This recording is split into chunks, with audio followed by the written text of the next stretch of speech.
That's Enough Out of You podcast is sponsored by Todd John's Law. Unfortunately, bad things happen to good people, whether it's the result of an auto accident caused by the carelessness of another driver or being charged with a crime. Dealing with the aftermath of a personal injury accident or being involved with the criminal justice system can be extremely difficult. That's why, whatever you're facing, you should never go it alone. You need an experienced attorney who will stand by you every step of the way. Todd is experienced, licensed, trusted, respected, and guaranteed. No one will work harder or more diligently on your behalf, and he will personally handle your case from beginning to end. Located on Drinker Street in Dunmore, Pennsylvania, Todd has been representing the legal rights of Scranton and Wilkes-Barre personal injury victims and those accused of a crime for over 20 years.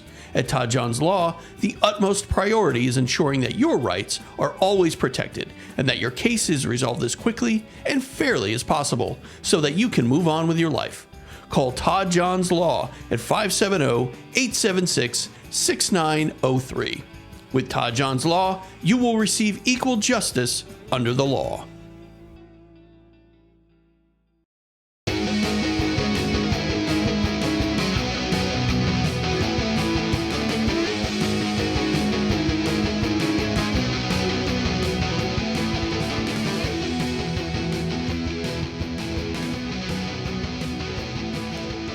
All right. Hello and welcome to That's Enough Out of You. It's a podcast, and if it's a podcast, it has to have a host, and that's me. And I am Bill Rader, and I also have a co-host, and that is Sean Kane. Sean, what's going on? Billy Raids, how you doing, pal? We're doing good. We are doing good. Another busy day today. Hit the gym this morning and got a quick bite to eat, and fired up the old podcast machine. We're in the dog days of summer, buddy. This is the time of year, Sean. I cannot wait until summer starts to come to an end. The kids go back to school. We get some cooler weather. I hear you, buddy. College football season is coming. Yep, college. I'm ready, buddy. And yeah, so it's and also I can't wait. I honestly can't wait to close up the pool because nobody's going in the pool, Sean. Haven't used it much, buddy. We haven't. Yeah. Well, the weather hasn't been great, and then we had the weather's been terrible. Then we had the Canadian wildfire smoke, so we couldn't go outside for like a week. So yeah, it's just kind of a waste of money at this point keeping that pool going. But yesterday that was a pretty nasty storm too, buddy. I was out there doing some tee work with Nate down the field, and we got out of there just in time, right before the heavy rains and lightning started. Yeah. What are you going to do? Northeast Pennsylvania. You don't like the weather? Just wait 5 minutes. It'll change. All right, Sean, we've got a great topic today. We've also got a great guest. My brother is joining us today. Jonathan Dende is joining us. Jonathan, how you doing? Bill, I'm doing great, and just want to say from the get-go that it is an honor and a privilege to be here with you and Sean. Thanks for coming on, buddy. Yeah, we appreciate it. Have you. And we really have a great topic today. This is one I've wanted to do for a while, and we have probably the best person I know of to help us talk about it. That's absolutely. Yeah. So we're going to talk about Mike Tyson, the prolific heavyweight boxer who got started in the 80s and became one of the most terrifying figures in boxing history. No doubt about that, Billy. Yeah. So Jonathan, I know we kind of talked a little bit about, how we're going to approach talking about Mike Tyson, and we could start off when, early in his life. I think, he certainly did not have a nice childhood. There are some people say his mother was a prostitute, and his father, the guy he knew as his father, was a pimp. But Jonathan, why don't you get us kicked off? Start talking a little bit about Mike Tyson, his early life. Yes, Bill, and I agree that it's best to start from the beginning to get an understanding of what this individual became in life that is so prolific and inspiring to many people. Now, just as a quick caveat in beginning this, as we've all discussed, most of the listeners will know that Mike Tyson some years ago was convicted of a serious crime. He did the time. Mm-hmm. And, this show, hopefully the aim might be to not just focus on what he's done, but what he's overcome, Right. what he became. And, one of those things is arguably being the greatest boxer who ever lived, being one of the most inspirational examples of redemption. It's very easy to talk about the challenges or difficulties or the negatives in an individual's life, but at some point being able to look through that and view the positives, that's how we grow as a people. And in this discussion, there's just so much that we can gain from building that understanding. And in tandem with that, I would agree, starting at the beginning is how we begin to understand this sort of enigma of a person that we've very rarely have encountered, and someone with his unique features. And Mike Tyson is known as one of the hardest hitting boxers of all time. The notoriety, the qualities that he possessed, going back to his early beginnings, Bill and Sean, he grew up with his family in Brooklyn. His mother and father were supposedly involved in the sex industry in some form. And Mike Tyson, by the age of 13, had been essentially raised by the streets and individuals who he associated with getting in trouble a lot. By the age he was 13, was arrested 38 times. He was sent to juvenile detention centers. And if I would back up a little bit, by the age of 10, he relocated in Brooklyn to Brownsville, which is considered one of the most difficult sections to live in. Yeah. And most of us don't realize how he really began using his fists. And it's really interesting. When he was 9 years old, he describes his first fight, and it involved one of his pet pigeons. Some of the listeners may know that Mike Tyson was very fond of pigeons and keeping them, raising them, and he had a lot of reverence for people who did this. It was sort of a matter of status, in some of the inner cities, because there was a lot of investment done with these pigeons, and whether it be racing them, breeding them, using them for different purposes, it was a sort of trade in the world in which he lived. And there was a story in which one of his young bullies, who was still a little bit older than him, had been able to snatch one of his pigeons that he was raising. Mike Tyson ran after him. Being 9 years old, the older gentleman, a few years older, snapped the neck, ripped the head off, threw the pigeon at Mike. Oh, jeez. And we can imagine what was going through the mind of this young boy who gave this bird a different kind of warmth and attention, and was able to relate so closely. He fought this bully, and by all accounts, he had won that first encounter, being able to land more punches, etc. And it's just an interesting insight, because first impressions matter, and his introduction in fighting and using his fists was for an innocent, harmless living thing that had already been killed, but he was fighting to avenge that living thing that he loved. Yeah. And we see some parallels of that later on in life. It kind of reminds me a little bit, and we'll talk about it in due course, but even when it came to avenging losses and injustices as he perceived it in the ring, we'll talk about Larry Holmes versus Muhammad Ali, and and Trevor Berbick versus Muhammad Ali, Ali being one of Tyson's heroes, and seeing what happened in those fights when Ali was well past his prime and seeing him get pummeled the way he did.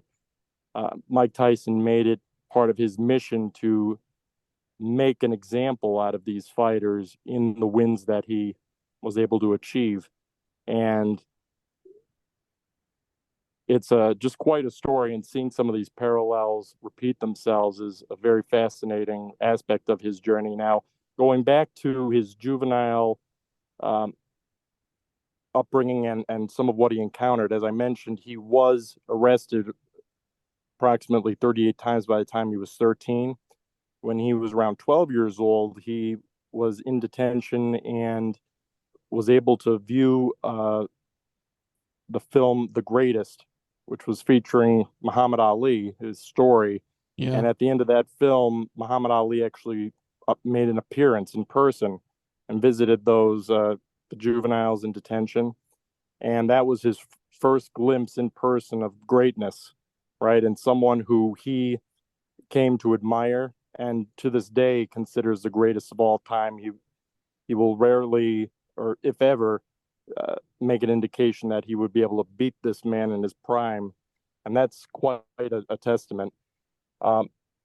Now, how did Mike Tyson get into boxing? How did he go from this individual who was getting in trouble on the streets, didn't really have the structure and guidance? Well, before, around the time that he was 12 years old, 13 years old, he did meet a man by the name of Bobby Stewart. Bobby Stewart worked at the Tyrone School for Boys in Johnstown, New York. And Bobby Stewart was a former professional boxer. He also helped give some of these juveniles in detention a form of structure, discipline, character, a lot of the qualities that, transcend boxing and carry on into life that could benefit a lot of these youth. And Mike Tyson was able to see this man training some other individuals in detention, and he wanted to become part of it. He began to develop a fascination with boxing. Bobby Stewart told him that he's not going to train him unless he shapens up as far as his attitude, his behavior, his academics. And from there, Mike Tyson did begin to improve in his academic curriculum. He improved his grades significantly. He was, I believe, able to achieve honor roll status. He was able to improve his conduct to a significant degree. He was being courteous. He basically did a 180. And so Bobby Stewart did begin to show him the ropes. And at that point, Bobby Stewart was the only individual that Mike Tyson trusted, according to him. And another little fascinating tidbit about Bobby Stewart is that he fought as an undercard in the George Foreman Muhammad Ali Rumble in the Jungle fight. Oh, really? Zaire, Africa, 1974. So yeah. It's kind of interesting, his placement in history there. Many regard that to be the greatest heavyweight championship fight of all time. Yeah. And many people compare Mike Tyson to George Foreman, as far as just his menacing, overpowering demeanor and reputation in the ring. And just for context, Jonathan, I mean, this is, we're talking about late 70s, early 80s when this is happening, correct. Right? And, correct. Yeah, during that time. So yeah, that was obviously the end of Muhammad Ali's career. By that time, I think he had a couple of fights that he just looked terrible in those fights. Tyson, who, I guess at that time was, he was 12 or 13. He was also in a lot of fights kind of defending himself because people had made fun. Obviously he has that famous lisp. And I know he had, there were a lot of times where guys would tease him because of his lisp and his kind of his high pitched voice. And that, I think that was one of the reasons why he was in so many fights. He was not a good kid. Obviously, if you get arrested 38 times by the time you're 13, you're not a good kid. He was in with a bad crowd, and there was a lot of clear indications that he needed to be set straight, that there needed to be some form of discipline in his life. And I think when he met Bobby Stewart, that started happening. Yes, Bill, I would agree with that. And, he definitely exhibited behavior that was considered delinquent. And, Sure. And it's an interesting question because it makes us all sort of reflect on a young child, under the circumstances in which he was brought up. And at the age of 13, we want to believe that the mind can be molded in so many ways, and how much of the circumstances and surrounding environment play a role in, the kind of behavior that he exhibited. And, hopefully one of the redeeming aspects, even through all of the not so good acts, could come back to moments in which, he did stand on the side of good and he did exhibit a moral compass, such as standing up for the dignity of, a bird that wasn't able to defend itself, for instance. And, it's really fascinating, though, because we do get to see that duality and a very a dynamic personality, and someone who really went through just a lot of barriers and hurdles to become the individual he became. And as you mentioned with Bobby Stewart, as he started to exhibit an unusual capability for someone his age, his size, he had a lot of natural qualities that seemed to really benefit him and stood out to Bobby Stewart. And down the road, as Mike Tyson also exhibited better behavior, better academics. Bobby Stewart introduced him to Cus D'Amato. Cus D'Amato is considered by many boxing analysts to be the greatest trainer of champions who ever lived. Cus D'Amato was a boxing trainer from Catskill, New York. And just as a little bit of background, he had in his history trained who would become champions in their own rights. Floyd Patterson, most famously. Floyd Patterson had become the youngest heavyweight champion of all time. And that record stood until Mike Tyson broke it in 1986 with his fight with Trevor Berbick. And with Floyd Patterson, there were a lot of historic moments with his career. He was also the first heavyweight champion to regain the title after losing it. And Cus D'Amato had also taught another he taught a light heavyweight champion who would become light heavyweight champion, Jose Torres, who had an exceptional record as well.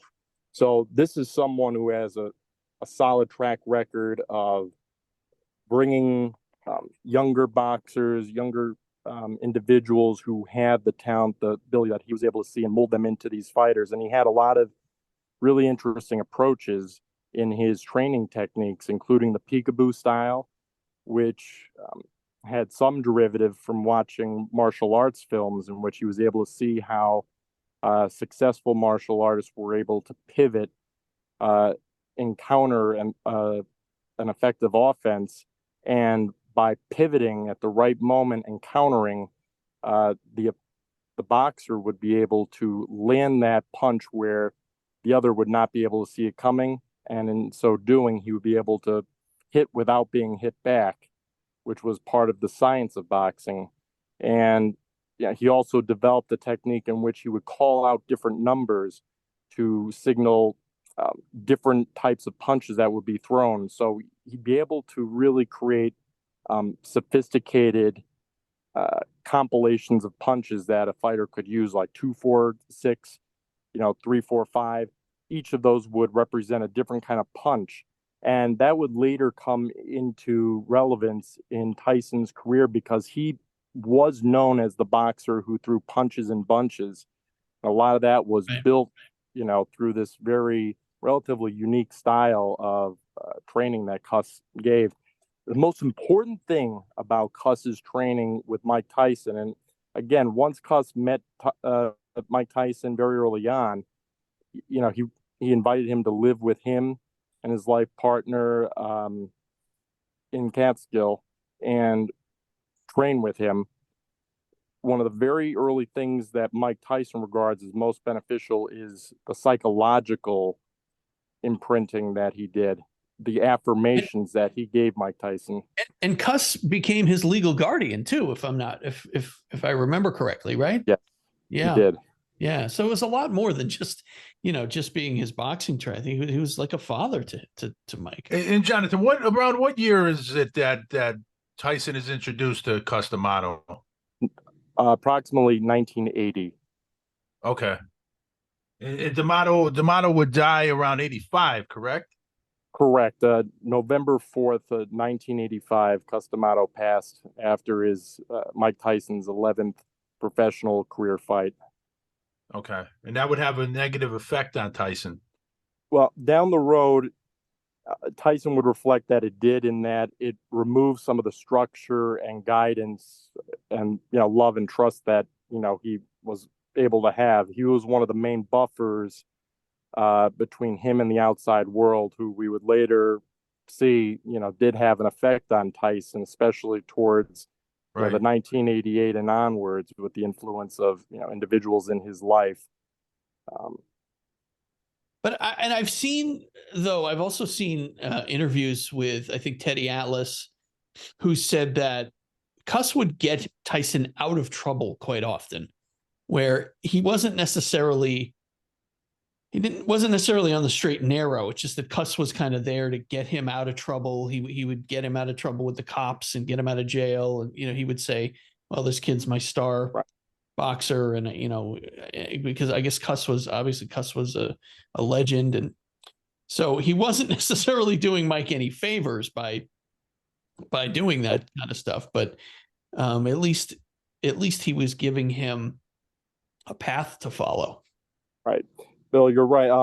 Teddy Atlas did say that Cus, sort of was a little bit more apologetic, or at least would step aside, when it came to the discipline or at least, being strict on Mike Tyson as far as his personal life conduct, making excuses, etc., because he was his star athlete and he sort of coddled Mike Tyson, according to Atlas.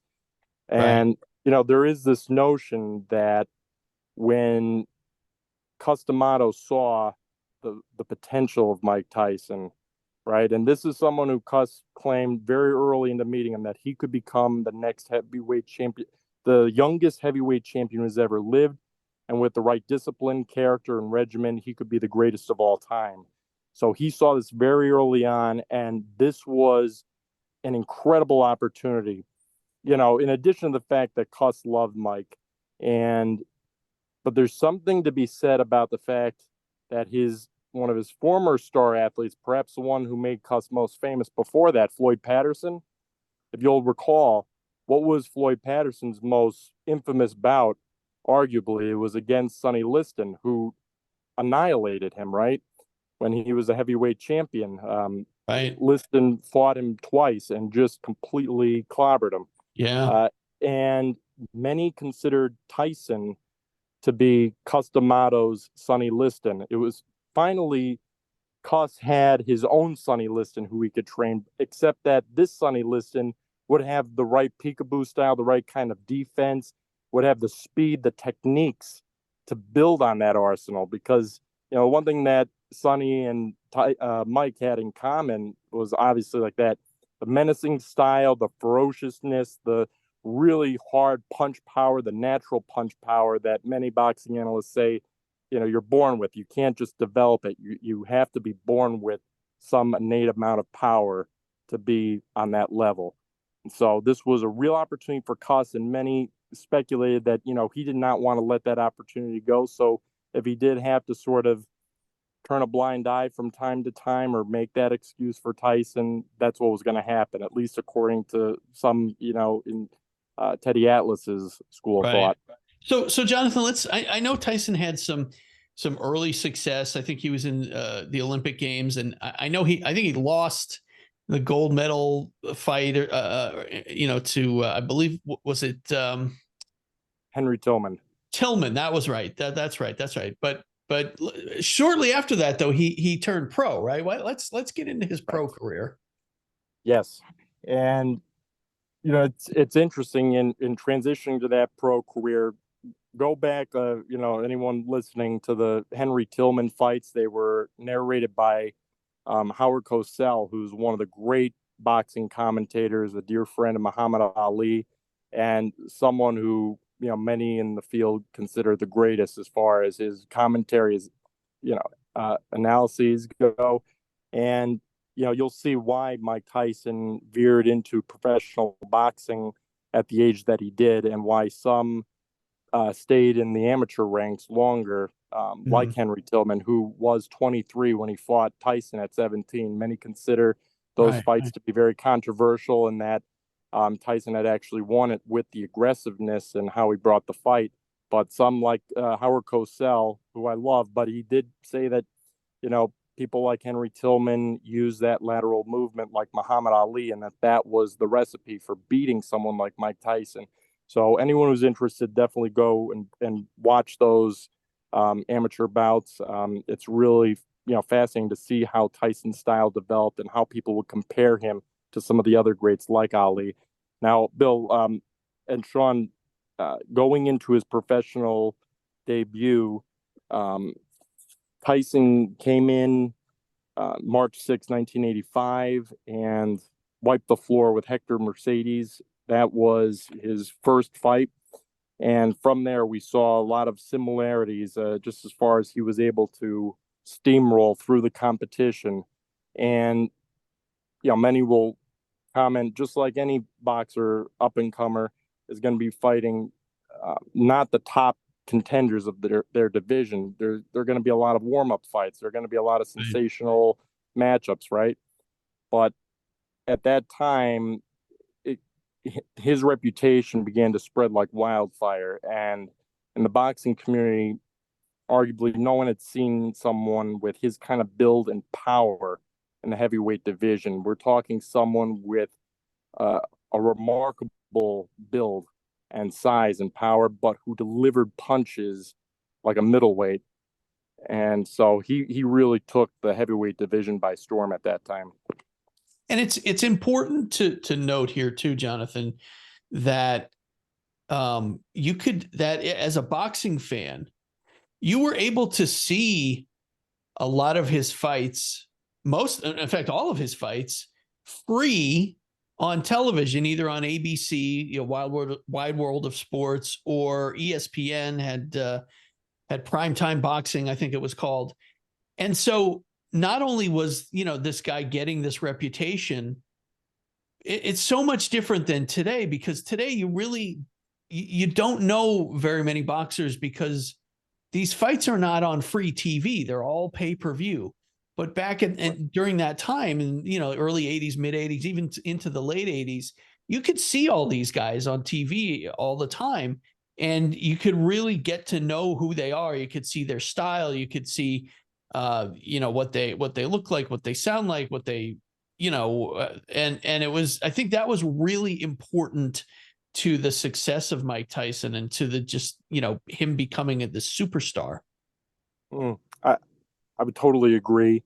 Yeah, there is something to be said about how accessible his fights were, and how that actually became part of like society's view of just Mike Tyson as this undefeatable fighter. It sort of resonated to the point where it's there was even a song by Will Smith in the late 80s. I think I could beat Mike Tyson, and it was just this comical notion. How can anyone think they're going to beat Mike Tyson?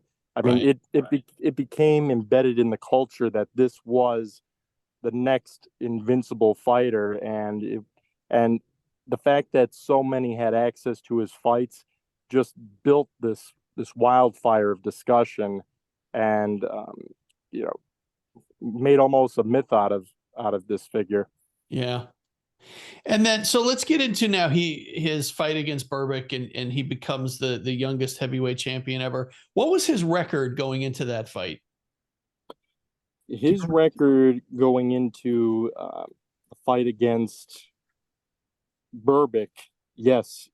So he was 28-0 at that point, Okay. I believe, give or take. Yeah. And this fight was so important because this was the fight in which he became the youngest heavyweight champion of all time. And I say all time in the sense that this record may not ever be broken, but we'll see. So at this point, mind you, Floyd Patterson, when he became heavyweight champion by beating Archie Moore, he was 21 years old, 331 days old at that time. So Mike Tyson became the heavyweight champion by beating Berbick in 2 rounds at the age of 20 years, 4 months, and 23 days, give or take. So by this standard, Jonathan, yes, you say that his record was 28-0 at that time. More than half of those were knockouts, right? yes. I believe at that time, about close to half of them, or no, well, many of them were just in the first round alone. Like it was approaching the halfway mark. But you're right, most of those fights were by knockout and by devastating knockout. Right. And the fights, Sean, leading up to the Berbick fight, the ones that actually were able to carry into the distance were fights in which the opponent, for the most part, did not want to fight back. There was an exception or two, and I'd be happy to speak about it. That would be James Tillis and Jose Ribalta. Right. Those fights have their own significance to them. And just as a quick little follow-up on the Trevor Berbick, this bout, if you'll recall, Tyson came into the ring wearing black trunks. He was fined $5,000 for wearing those black trunks because the heavyweight champion at the time, Trevor Berbick, was wearing the black trunks, and the champion gets the call. And normally for the commentating, they want to have boxers wearing different colored trunks so that they could describe them properly, right? They could distinguish who's who. And so Tyson came in there with this aura, though, that made a statement. He was saying to Trevor Berbick, essentially, you are not the legitimate champion. I am here to collect my belt. Wow. That's exactly what he did. Yeah, amazing. And you know what, there's that was the greatest fight of Mike Tyson's career. I think even Mike Tyson, Kevin Rooney, his trainer, would agree. I mean, at that point, there was so much going into the why. Why was Mike Tyson fighting this fight? He wasn't only fighting to become heavyweight champion. He was doing this to become that youngest heavyweight champion of all time, to really break that record. And just considering all these elements going in, many people will argue that him at that moment was the greatest boxer who ever lived if we're looking at a prime. Now, just to quickly go back here, the fights that I mentioned before that leading up, the ones where Mike Tyson actually had a fight back and sort of went the distance, right? I would first just note James Tillis is considered by many to be Mike Tyson's hardest opponent during his prime, and many view his fight style as sort of the template that, sort of like an Ali counter opponent would present in that kind of a matchup. He used lateral movement very effectively, used powerful jabs and counter punches. Watch that fight, ladies and gentlemen, if you have a chance. James Tillis, that was the closest matchup. And it's the first one that carried Mike Tyson to the distance. And Sean and Bill, that occurred May 3rd, 1986. Okay, and this was just a few months before the Trevor Berbick fight, November 22nd, 1986. And one thing I will note about that is after the fight, that Mike Tyson was asked, you seemed a little bit wary in that fight. We didn't see like that sort of dominating performance throughout, right? I mean, Tillis did win a couple rounds. Mike Tyson responded that he was a little bit wary about going the distance, and that's what sort of threw him off a little bit. So, some spectators would speculate that he was trying to play it smart and just win the most points, win the match. He knew that he was up against someone who likely would take him the distance. So, it was definitely the kind of fight for an up and comer. And for their first full distance fight, it may be viewed as understandable why he fought that type of a fight. And, people like Sugar Ray Leonard, who were commentating on the fight, said that they understood completely what that's like going the distance that first time. There's an acclamation. And then when we look to the next fight that occurred after that, Mitch Green, he went the distance with him. Now, Mitch Green held on the entire time. He didn't really bring the fight. I mean, he did counter with some fast shots, but we saw a much more comfortable Mike Tyson going in there, condition-wise, psychologically going in there. And the only other fights, if I could just mention quickly, Jose Rebalta, that came up 2 fights before Trevor Berbick in August 1986. And that was considered by Tyson his hardest fight for some time, according to Mike Tyson, because that was the first fighter that Tyson claimed was actually fighting back. And although Tyson eventually knocked him out in the 10th round, he did complain about the pain that he felt afterwards. He was supposed to be on a date. I guess this was mentioned by him, and that he had sent this individual packing essentially because he was too sore to engage with her afterwards. So there were some fights that he did, anyone who's of the illusion that it's okay to get hit, or that they're not really felt by these great heavyweights. No one wants to get hit by a hard punch, right? Especially ones who are willing to bring that fight back to them. So getting back to Trevor Berbick, that was the proudest moment of his life. And at the end of that fight, he said, he'd like to dedicate the fight to his great mentor and guardian, Cus, who was probably up there in heaven, speaking with the great heavyweights of all time and saying that his young lad finally did it, and it, I believe it was said that Tyson wore that heavyweight belt for like the next 3 weeks, almost wherever he went. He was so proud of that moment, and what that meant. And if you remember the announcer, I think it was Jim Lampley, who was the announcer for that fight. He right away said it. He said, "We have a new era in heavyweight boxing," and he was right. Yes. Yeah. Like nothing we've ever seen before. I mean, he changed the game. Or since. Yes. Yeah. So then he went on to unify the belts. He danced with Bone Crusher Smith for, I think that one went the distance, right? That one went 12 rounds. It did. In that fight, he acquired the WBA heavyweight title. So mind you, with Trevor Berbick, he won the WBC.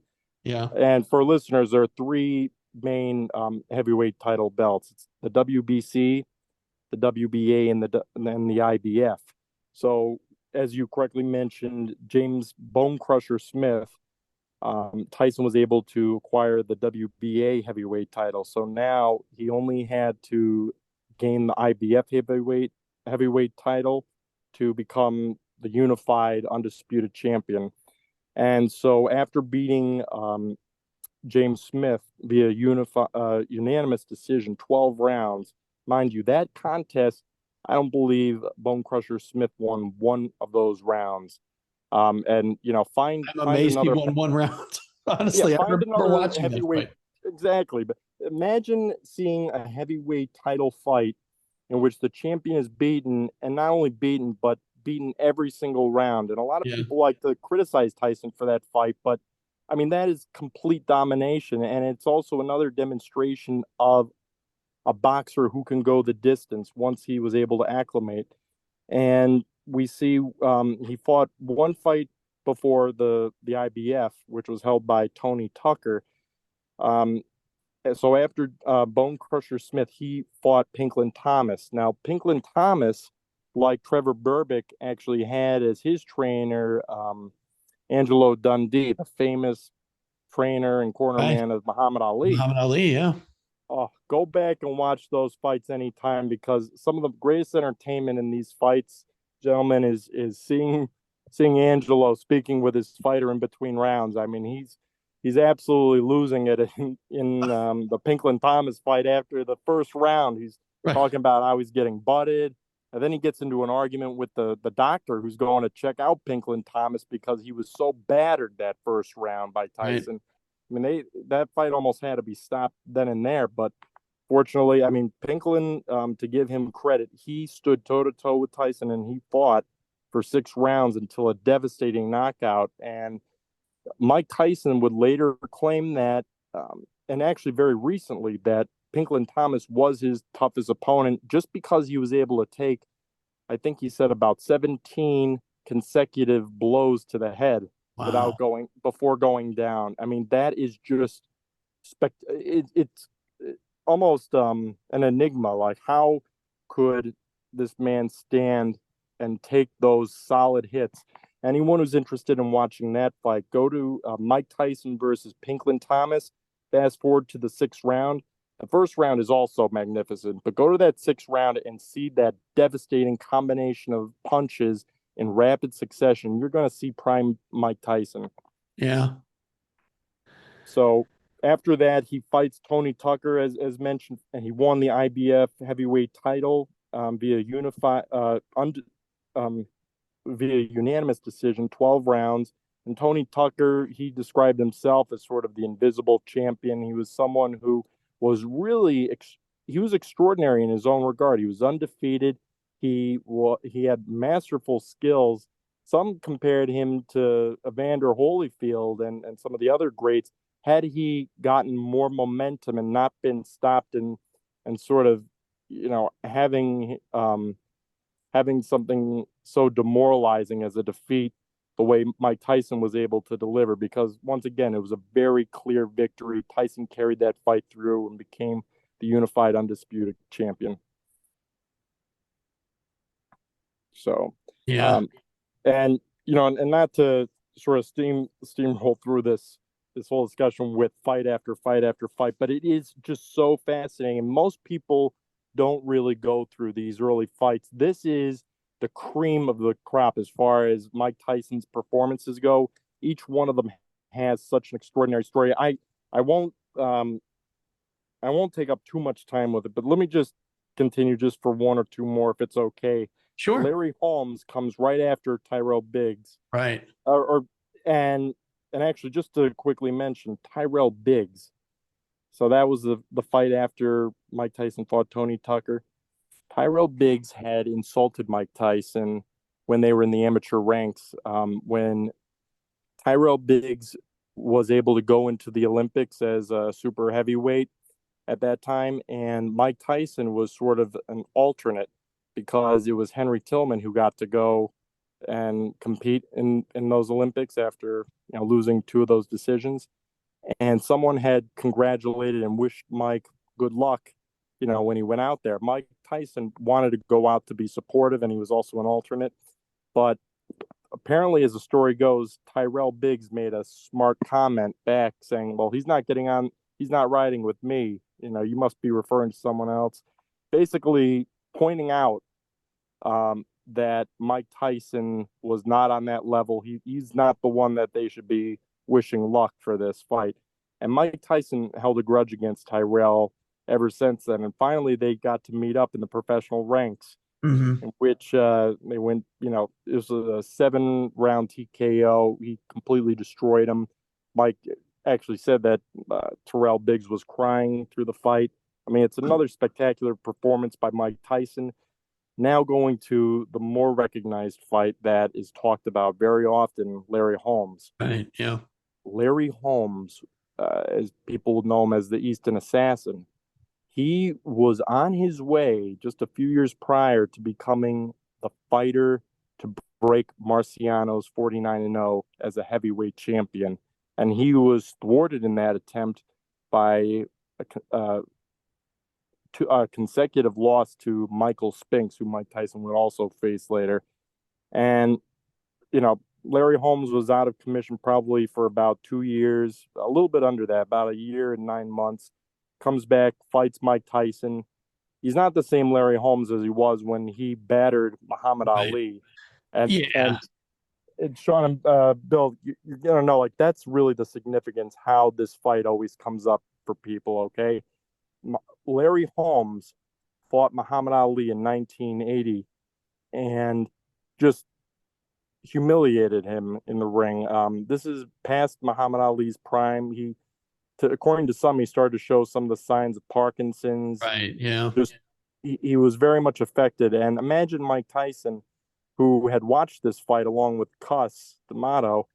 They watched this fight and they drove back in a silent car. There was no speaking or This was a devastating moment when this fight occurred. And for many boxing fans who looked up to Ali, Ali was the hero. He's the one who could always win. He's the people's champ. And seeing Larry Holmes pummel him was just an unforgivable sin. And the day after that fight, Cus D'Amato was able to get on the phone with Mike Tyson, or on the phone with Muhammad Ali, and was saying to him, I can't believe you let that bum hit you so many times. Like, how did you let him do that to you? You're better than him. And he said, I want you to speak to my young lad right here. He's going to, tell him to stay with me, keep doing what I'm telling him to do, and so forth. So Mike Tyson actually, as a young lad, got on the phone with Muhammad Ali the day after or 2 days after that fight, and he told him that he was going to avenge his honor. Wow. That he was going to get back.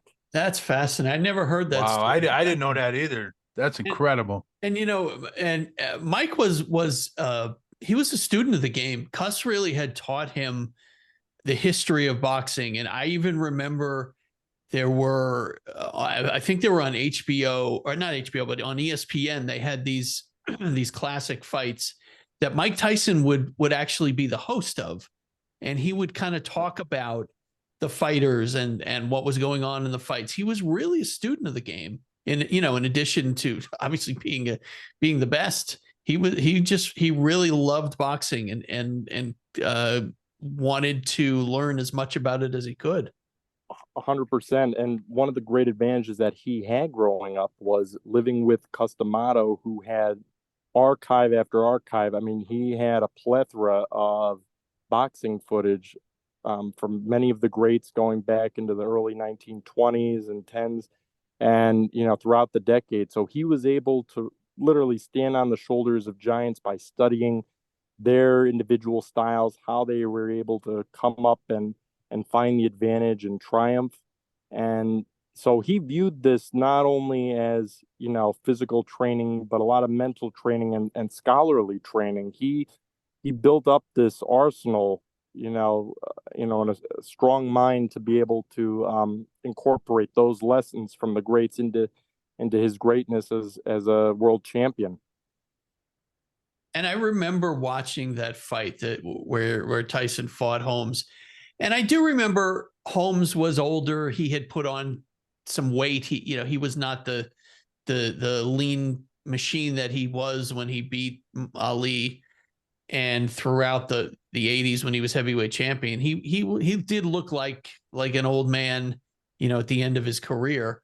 But Tyson Tyson destroyed him. And it's interesting, the negative impact, really the negative perception, Larry Holmes, from that fight with Ali, where he, became the bad guy in people's minds, and people would always kind of undervalue him. Like, he'd always be considered overrated. I hear this term constantly used for him, and kind of his own greatness kind of was kind of taken away by that fight. Do you guys agree with that? I agree. Yeah. 100%, Sean. In fact, it's a little unfair too that right. I mean, if you look at the interviews with Larry Holmes, he revered Ali. He looked up to him, and it was somewhat conflicting for him too. There was a part of him that did not want to have to do what he did to Ali, but at the same time, he is fighting a title fight, and right. he has to do what he has to do as well. And I think this is a good point to interject a name that becomes very, very important, not only in boxing, but also in Tyson's career, and that is Don King. Yep. And Don King is the guy really who managed Larry Holmes throughout that early part of his career. And I think that may have been one of the reasons why Holmes was kind of considered a bad guy, because people didn't like Don. Yeah, absolutely. He had been, I think, convicted of manslaughter. He was kind of a sleazy guy who wormed his way up to becoming this boxing promoter, this well-known boxing promoter. And I think he kind of tainted the career of Larry Holmes. I think, Don King stood for a lot of all the bad things you hear about boxing, all the negative things, that was what Don King was. And I totally agree, Bill. Yeah. Totally agree with everything you said. Yeah. And, and in addition to the Don King Association, which is right on, Larry Holmes didn't really do himself favors by some of the comments he made, even in previous fights. If you recall, when he faced Michael Spinks, and that's where he incurred that upset that thwarted his attempt to beat Rocky Marciano's record. Well, in the post-fight conference, I believe Rocky Marciano's brother was in that audience, and in response to one of the reporter's questions about comparing himself with Marciano and that record, Larry Holmes made a comment about how, not to disrespect Rocky Marciano, but he couldn't carry my jockstrap. Basically saying that, this was a different generation of fighters, and the kind of contenders that Larry Holmes had to face, just would not be fair to compare, and that Larry Holmes was a different breed of champion. And it came across to many as being, that of a sore loser after the fight, and that he was taking some cheap shots where they weren't warranted. So there were a number of things that Larry Holmes did, and at the same time, this is a very high level competitor, and a lot of competitors will make remarks that will be to compare themselves to other people who are being compared to them. And this was just a heated moment, but unfortunately it did get the public's attention, and there was some, blowback from it. All right, let's now go to what I consider to be kind of the pinnacle, I think, of Tyson's career, and maybe the pinnacle of boxing as we knew it at that point, which is the Tyson Spinks fight in summer of '88. And I specifically remember, I have really vivid memories of the build up to this fight. It was going to be the fight of the century. It was, champion against champion. And it was the toughest fighter that Tyson had faced to this point. Everybody was saying if there was anybody who had an opportunity to beat Tyson, it was Michael Spinks. And I remember going to Sean, the CYC, to watch this fight on closed circuit. I went with my dad, and I was there too, buddy. Yeah, that's right. You were there too. And I remember we got there late. We got there sort of towards the end of the fight, just before Tyson Spinks.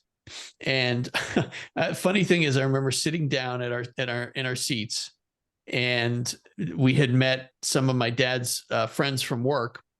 And I remember one guy, we'd been talking about the hype and all the build up to this fight.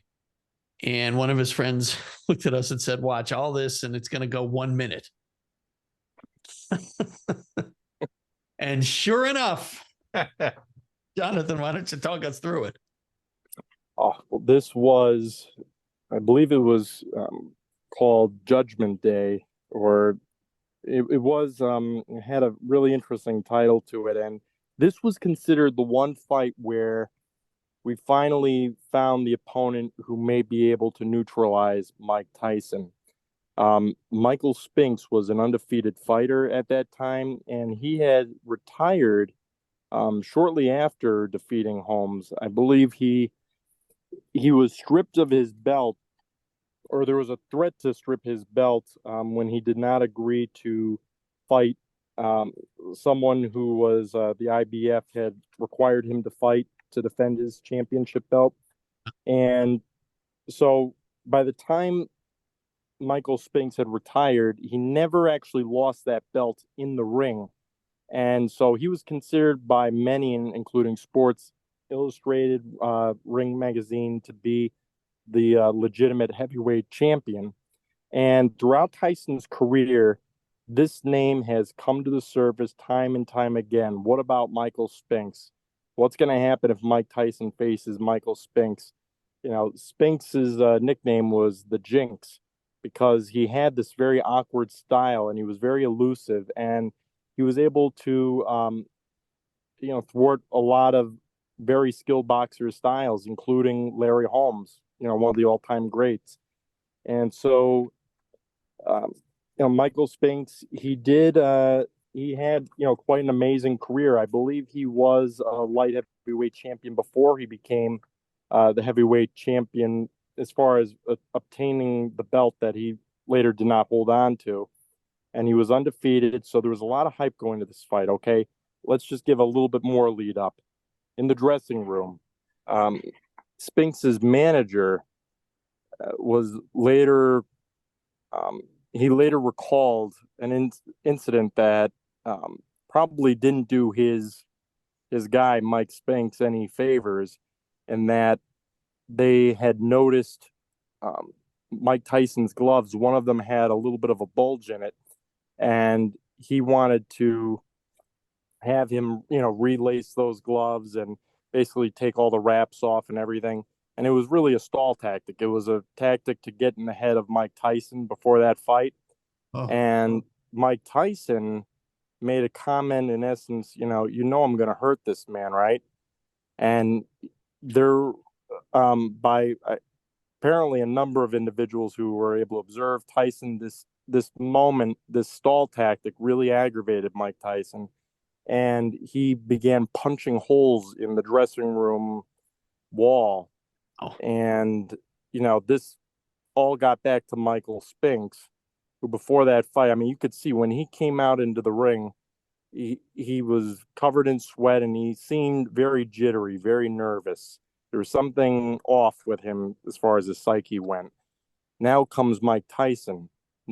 As usual, he came in no robe. The socks were invisible. He came in his trunks and ready to get it on. And that's part of his whole mystique and aura. He liked to resemble sort of an ancient gladiator going into battle. He did this for a reason. Right. And also, to this day, many boxing commentators say that there's never been a ring walk entrance music track as intimidating as that. It was the sound, it was just an instrumental. It was like the sound of, chains and drum beats. I believe it was an artist by the name of Tom Alonzo, something like that. He came up with the track, and it was featured in a commercial prior to the fight in which Michael Spinks and Mike Tyson were exchanging words with one another. But anyone who's interested in seeing that fight, as Bill, you correctly pointed out, it may be the pinnacle of his career, just as far as establishing his dominance, in that the whole world at that point was wondering who could beat this man. Right. So just all those intimidating factors, it's an extraordinary example of what Mike Tyson was about and his ability to beat fighters before the first punch was thrown. Yeah. And let's talk about it. I mean, it lasted, what was it, 93 seconds? Yep, just about. Minute and a half. And this was an example of one of the, what many people say, what many of these guys who face Tyson, people say Spinks lost that fight before Tyson even stepped through the ropes. He was psyched out. He was terrified. He knew this guy was going to rip his head off, and he had absolutely no confidence in himself. He was just, Tyson just scared the living shit out of this guy, and he put up almost no fight. Tyson just destroyed him in a minute and a half. And, after the fight, I forget what Tyson's comments were after the fight, but, clearly he felt like Spinks had no business being in the ring with him. Right. And mind you, there were a number of commentators who predicted Spinks to pull off an upset, including Muhammad Ali, including Teddy Atlas. And, there were some others. Floyd Patterson, I believe, made a comment that, it gives them a chance at winning. This, again, was something where a lot of people were shocked by just how ruthless and dominating Mike Tyson was in this fight. And you're right, 91 seconds, he knocks him out. As Teddy Atlas later would admit, this was a fight in which he was at his calmest, he was most confident, supremely confident, and there was no one could have beaten him on that night. It was so spectacular and just without parallel. One thing to note is, Mike Tyson had a lot of things going on. One of the things that Kevin Rooney, his trainer, that was the last fight in which Kevin Rooney was the cornerman and trainer for Mike Tyson, was Kevin apparently told Mike that he had bet their entire purse on a 1-round knockout. Oh. So that might have put a little extra pressure on Tyson to get the job done. It is a little fascinating to look at in retrospect. Yeah. So the bottom line is my dad's friend was off by 31 seconds. He said 91 seconds. So, but just I just remember after that fight thinking no one's ever going to beat this guy. No one's ever going to beat him. Yes. And Bob Sheridan said it very well after the fight, just about the unbelievable strength and who in the world has any chance against this man. And just the final point on this fight, it's very interesting, the timing. When you look at, again, remember, everything that Tyson had trained up to being was not only the most ferocious fighter of all time, not only the greatest, but being the youngest heavyweight champion of all time. And when we look at Floyd Patterson, and when he became champion, under that same metric, the same date calculation, Mike Tyson had originally until approximately May 25th, 1988, or before then, to beat Floyd Patterson's record. So when we look at this fight against Michael Spinks, which is considered sort of the pinnacle of Mike Tyson's prime, or the last great fight Mike Tyson had before he began going downhill without Kevin Rooney in his corner, that fight against Michael Spinks was June 27th, 1988, which is just a little bit over a month or after he would have technically been in that window of time to be the youngest heavyweight champion. And I don't know how much that factored into his mind, but it just seemed like all the stars aligned to make that window of time his time of supremacy in the ring. Yeah. Oh, amazing. All right, so let's keep going because we still have a lot to cover. Yes. A lot of things at this point were going on outside the ring. His basically his contract, his whole the management of Mike Tyson.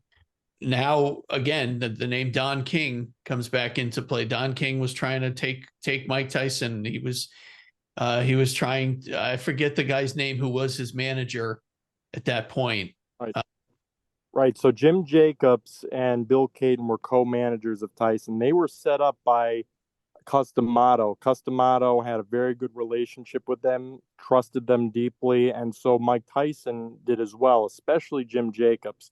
Yeah. Jim Jacobs earlier in that year had passed away after a battle with an ailment, and so we have that factor coming into play, that once Jim Jacobs passed away, we saw a lot more of Don King entering the picture and trying to compete with Bill Caton for the reins of control in his management. And we also saw, not to go too much into the marriage factor or some of his personal life, but it was notable that, he became married to Robin Gibbons at that time, who was considered by many to have extended, her reach, as well as her mother, into the affairs of Mike Tyson and his management and the business decisions and financial decisions he was making at that time. So we had a lot of competing influences that were coming into play. Bill Caton and Kevin Rooney were vehemently opposed to these influences and found them to be very distracting and saw where this was going. And you could see even after the Mike Spinks fight, Robin Givens was right there. Don King was right there. We have a lot of influences coming to the table. Not to say that they were necessarily good or bad, but it was a real shift from the equilibrium and balance that Mike Tyson had in that buffer system that he had him in the outside world. Now he had to incorporate all these other influences. How focused could he be in the ring, and for how long was the question. And he didn't really even have that many fights at that time, right? His schedule basically ground to a halt. Yeah, it's correct. I mean, he only really had between 2 and 3 fights a year. Yeah. And it was becoming lesser. I mean, in 1989, he had 2 fights. After Spinks, it was 2 fights, and then the third fight, Buster Douglas in Tokyo, Japan, February 1990. Just to give a quick lead up to that, with Frank Bruno and Carl the Truth Williams, these were TKOs, technical knockouts. He did dominate the fight, but at the same time, many boxing commentators noticed there was a distinct difference in the way he was putting on his performance. We didn't see as much of the bob and weave, the way he would kind of become like a spring and coil down and launch up, right. And the way he would throw those combinations, the speed. Everything about him did not seem as disciplined and precise, and he was standing more flat-footed. And I don't think we even mentioned this, but he no longer had his trainer. Kevin Rooney was gone, right? How did that end? I forget.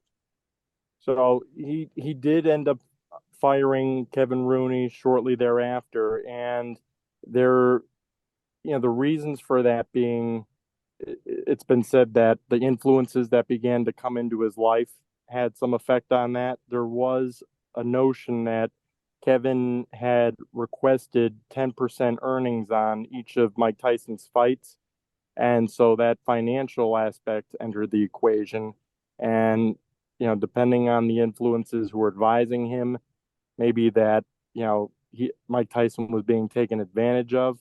That might have been one of the pitches, although that may be speculative at this point. But what we do know is there was a question about paying Kevin Rooney the 10% and keeping him in his corner, and how Mike Tyson was going to conduct his business as a prize fighter at that time.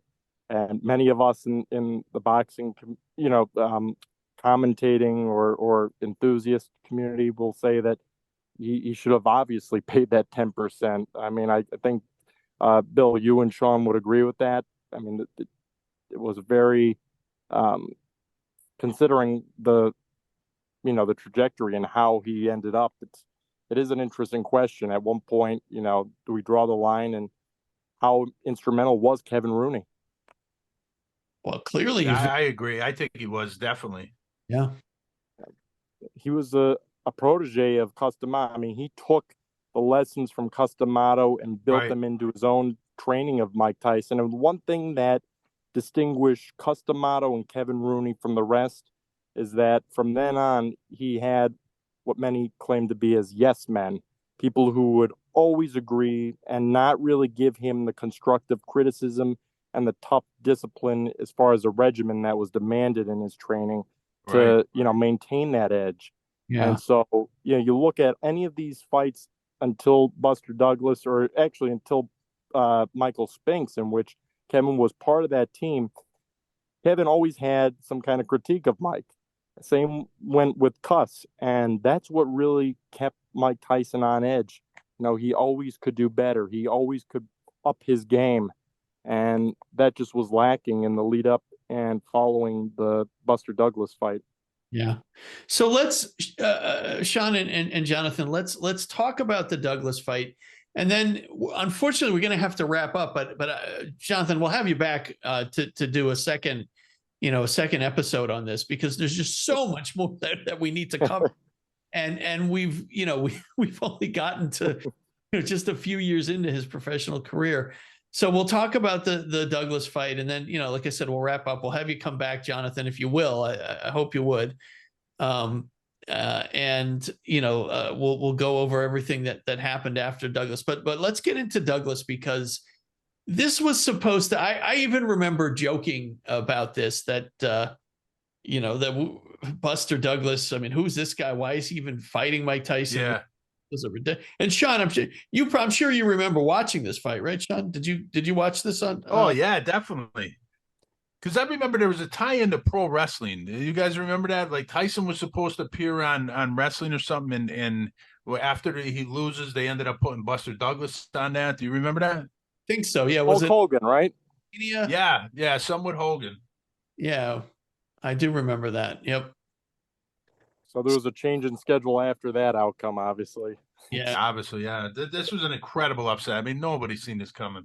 Oh, it might be the greatest upset in boxing history. I mean, we're talking about a 42-1 underdog, with Buster Douglas, and he pulls off this 10th round knockout. And, just as a little bit of a lead up to the fight, there are a few things to note. For one, Buster Douglas did come out of a very serious mourning, with the loss of his mother, several days before the fight. And he had promised his mother that he would win this fight. So, tip our hats to Buster, and, putting on the performance that he was able to do, and the spirit that he brought into that fight, coming from all that grieving. Mike Tyson, and most will agree that was not nearly the best version of Mike Tyson that entered that ring. His discipline, his training was nothing like it was just a year or two prior. And we saw that a week or a week and a half before the fight, he was dropped by his sparring partner, Greg Page. And this was, captured on film. It was a real shock to see this. And obviously fighters, even top tier athletes, they get dropped during their training sessions, but usually not that close to the fight in the lead up. And especially someone like Mike Tyson, who just was known to be the person who knocked out his opponent, not to the one who got knocked out. It was really a shock, but a real foreshadowing of what was to come. Yeah. And that fight, I remember, Douglas was really going toe to toe with him, and beating him through most of the fight. And then, do you remember, Jonathan, what Tyson knocked him down? Do you remember the round? Because I don't remember. Yes, in the 8th round, Tyson did land a great shot, sent Buster Douglas down. I believe there was an uppercut involved, and Douglas, this is the controversy of the fight. He got up after, technically it was around 13 seconds, but the ref in the fight, Octavio Marion, he had given him the 10 count, but he was not in sync with the side person who was doing the official timekeeping, and he had given him a little bit of extra time. And anyone who's interested in looking back to see whether or not he actually made that count or not, go to round 8, put your stopwatch on, and it's clearly beyond the 10 count. So many people in Tyson camp are going to say, well, how did Tyson even lose this fight technically? Because how can a person lose a fight after they've already won the fight? Yeah. I mean, if you really want to be technical about it, he knocked Buster Douglas out. And Octavio Marion, actually, right after that fight, had agreed that he made an error in the fight. However, he later recanted that and claimed that it was a legitimate count. Now, what a lot of us don't know is that after that fight, although Douglas was announced the winner when he came back and knocked Tyson the canvas, Tyson did not get up by the 10 count, which was actually around the same amount of time that had elapsed when Douglas was knocked down, around 13 seconds. Yeah. But this time the ref did not give him the benefit of the doubt. He hugged Mike Tyson. The fight was over. Douglas was announced the winner. But the WBC and the WBA withheld their recognition of Douglas as being the champion. Only the IBF had asserted that Douglas had indeed won the fight. And there was a lot of protest after the fight of whether or not that fight was a sham, the decision was a sham. And it all came down to whether or not that 10 count was legitimate, right? After a lot of pressure from additional boxing commissions around the world, Douglas was upheld as the champion of that fight.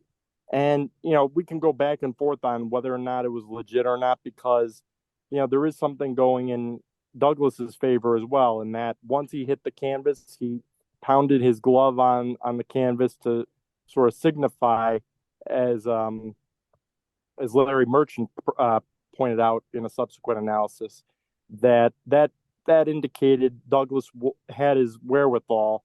Right. He was cognizant of what was going on. It's just that he allowed himself a little bit of time before he actually got up. But others might say that, well, a fight is really won or lost in the blink of an eye. And maybe part of him, in that moment, seeing that he did get a little bit of an extra advantage there, it also gave him a little bit of an extra boost to get up when he did. And, either way, it was an unfair thing, according to many. But, at the end of the day, he followed the ref's count, and the ref's count is the one that matters. So, that was, as Mike Tyson would call it, a bad day in the office. Well, the most shocking thing, guys, is that usually we would see from Tyson after he would knock a guy down and the guy would get back up, Tyson would just be ferocious. I mean, he was just like a fly on you-know-what, and he'd come over and, just with like a killer instinct, he would just stay on the guy until he got him down again for good. And that didn't happen this time. It was almost like Tyson just knocked him down to catch his breath and to be able to, kind of regain some energy. He just did not have the energy to get back into the fight, and to go back and finish the job. The analogy to it would be a climber reaching the top of a mountain, but at the point in which that climber believes he or she has reached the top, finds out that it's a false summit. And at that point, a lot of people feel very discouraged, right? They kind of lose that energy. It's like they feel like they were about to win, and part of their psyche just sort of shuts down and thinks, okay, I've already accomplished what I have to accomplish, but then finds out they have all this more to do now, right? And that seemed to be what happened. And there was a real good indication. You're exactly right. Normally we would see a great finisher when that happened. It's almost like the shark smelling blood in the water, right? But here we saw just a lackluster performance, trying to carry through the rest of the fight. And it's another indication of the lack of discipline, the lack of training at that point. Tyson was not in condition for that fight whatsoever. And a lot of people, including Kevin Rooney, who were watching from the sidelines, thought, the camp should have made up an excuse to not go into that fight. He was definitely not in the mental or physical condition necessary to win that fight. And he also wasn't getting any advice. He was not getting any coaching from his corner. It was silent. And he was losing that fight, and they were not telling him anything. It was silent. And and Mike Tyson also, if you'll recall, one of his eyes was very, very much closed, from all the swelling. And one of the mistakes that his cornermen were pointed out as doing is they didn't anticipate this being a difficult fight, and they did not bring all the accessories needed for these kinds of ailments that Tyson was facing, specifically with the swollen eye. And they were using as their ice pack, I believe, like a rubber glove that was filled with ice or cold water. I mean, it was really like an amateur show. And a lot of people point to what happened in that corner as really being such an injustice to Tyson, and sort of making that happen, because Tyson claimed that he didn't see some of those punches that ultimately knocked him out. Yeah, of course. And again, just no advice, nothing, nobody in that corner was able to tell him what to do. I think they were just as surprised as everybody watching that he was fight. and they just had there was nothing that they could tell him. Normally in a corner, you'd hear the guy say, all right, you got to get inside, you got to attack this, you got to, make him do this or whatever. They were not, there was silent. I mean, Tyson was on his own and against a guy who had absolutely nothing to lose, who was beating him. And we got to wrap up. I'm going to leave our listeners with the image that I'll never forget. Sean and Jonathan, I'm sure you guys will never forget it, and that is Tyson being knocked out, looking for his mouthpiece. His arm on the ropes, trying to pull himself up, and the referee Octavio Moran holding him, basically hugging him and waving his arms and saying, "That's it." And just the shock and the disbelief. And I mean, again, so many of these historic sports events, I always, and Jonathan, I know you probably think the same way. I always think about my dad. And I remember we weren't watching this fight together. He was, at that point, he wasn't living with us anymore. And he wasn't watching it live. And I called him and I said, "Dad, you got to turn this fight on." And he said, don't tell me what's going on." I said, "But you got to watch it. This is, it's history." And so eventually he did. He turned it on and he got caught up. And about an hour or so after the fight was over, he called me back. He said, "I can't believe that." And, it was just amazing. Yeah. And, there's so much obviously that occurred after. I mean, it's really a great little segue here. Just, the one thing just to kind of take away with that image is that many people, when they're faced with a challenge, they become discouraged. A lot of them just retire and they give up. But, this is not the last of Mike Tyson. And, he didn't give up after that fight, and it became resolved. And obviously his career and his mental his psyche and his physical abilities arguably were not what they were in his prime, in the 86 to 88 period. But we still saw someone who still laced up the gloves and went back for more. And there's so much more triumph and overcoming, down that trajectory that, we remember him as one of the all-time greats, if not the greatest. And looking forward to continuing this discussion. And anyway, it's just been such an honor to be able to share this stage with you both, Sean and Bill. It's been a great episode. Yeah, Jonathan, this has been great. You got a lot of new information here that I mean, I'm a big Tyson fan, and I didn't know a lot of this stuff. So I know a lot of our listeners are probably hearing a lot of this stuff for the first time. It's just amazing. But, as we're talking about this, I really think, the Kevin Rooney, the impact of losing Kevin Rooney really, really impacted that Douglas fight. The more you're talking about it, how just unprepared they were and how, they just overlooked them and didn't anticipate a good fight, weren't prepared at all. And Kevin Rooney was really that last link to Cus D'Amato's world that Tyson, that applied Tyson with all this structure and everything. And I think just losing Rooney, boy, the impact of that led to this just unbelievable upset. Yeah, it was amateur hour. It was a clown show. They were not ready. They were not prepared for this fight. And then he lost. Amazing. Yeah, but this was great, Jonathan. Thank you. I mean, amazing stuff, terrific research, and like I said, a lot of new information in here. Yeah. And a different look, too. I think a lot of people are going to really look at this like a different kind of look at Tyson, Absolutely. And I can't thank you both enough for having me on here, and always happy to talk Tyson. And, hopefully the listeners at the end of this episode or even, subsequent one, will come away, either thinking or asking that very interesting question that a lot of enthusiasts in these circles come back around and say, could this be the greatest of all time, as far as prime for prime? And, right. This will be an important discussion because at this time, he doesn't usually enter those ranks and discussions, but I believe, the test of time will show a very different conclusion by the consensus. But, either way, the fact that we can be having that discussion about him just says something remarkable about this, once in a lifetime fighter.